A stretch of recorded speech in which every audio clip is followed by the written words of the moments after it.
We have Usman Masvidal 2. Now, the first fight didn't go Jorge's way at all, right? He was really controlled. Kamaru was dominant as he usually is, and we've seen him do time and time again. But there's that asterisk next to this, right? He didn't have the full training camp. Even if you can make the argument that, yeah, he was already training quite a bit and helping other teammates and stuff, it's different, Michael. We know that getting ready for fights. Do you think there's going to be any big difference at all in this one versus the last one because of having more time to prepare? Well, I obviously yes. I mean, and to back Jorge's his claim up on the it only being a 6-day notice that he had.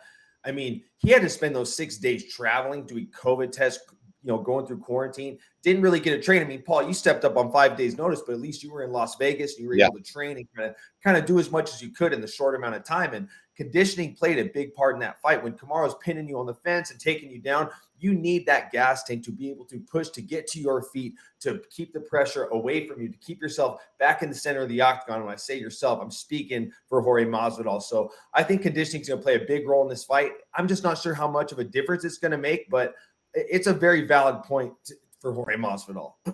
Yeah.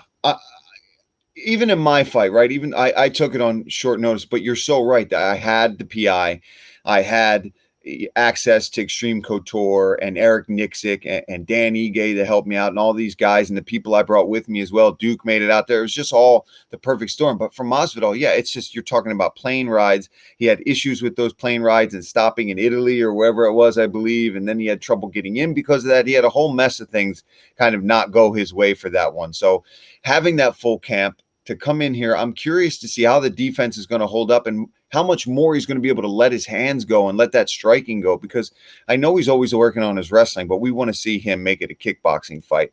And having the gas tank confidence behind him, I think will make a slight difference, but I still think it's going to be a tough outing to get the win. Yeah, that's a tall mountain to climb.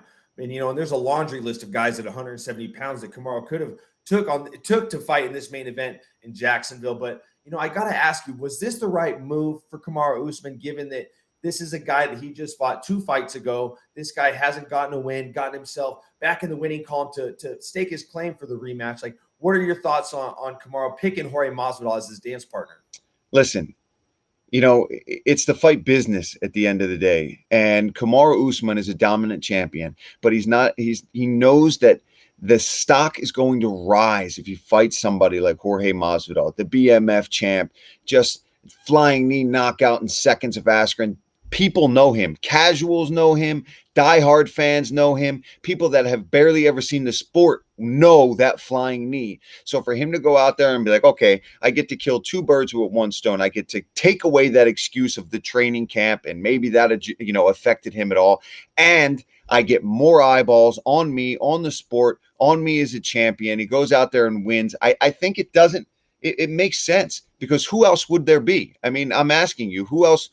Let's go through the top 5, and with the circumstances, Michael, who would have, even other than you, my man? Of course, I'm always going to vouch for you to get a top. Other than you, who was there? I mean, you have Wonderboy Thompson, which I think would have presented some interesting matchups, or an interesting matchup for him. I think, there's always the Covington rematch, but I don't feel like Covington's done enough. You got to do more than win 1 fight. And outside of that, Leon Edwards, but, he's got the Nate Diaz fight coming up, which we'll get to later. But I do think this is the right move for Kamaru Usman, not only because it's how much attention Jorge Masvidal can bring to an event, but I also think, let's talk money. I mean, you're at the top of the bill with one of the biggest superstars in the UFC. I mean, we saw the numbers that Jorge Masvidal brought in when he fought Nate Diaz for the BMF title. We saw the numbers the first fight with Kamaru Usman brought in with only 6 days notice, 6 days to promote this fight.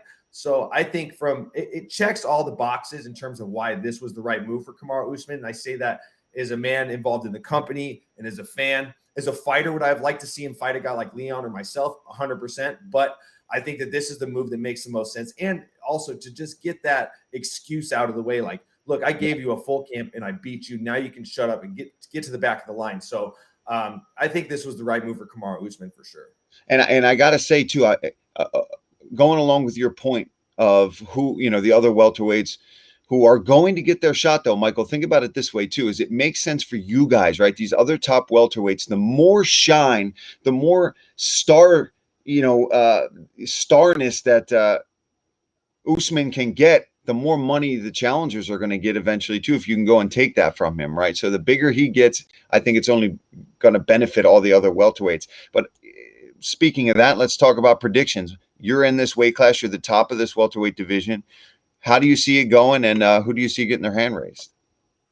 Man, I got to take my bias out of this. And you know how it is, Paul, when you compete against somebody, whether you win or lose against that person, you want them to go on and perform better because it almost raises your profile a little bit, Yeah. regardless of whether they win or lose, just to have a guy you fought be in such a big event.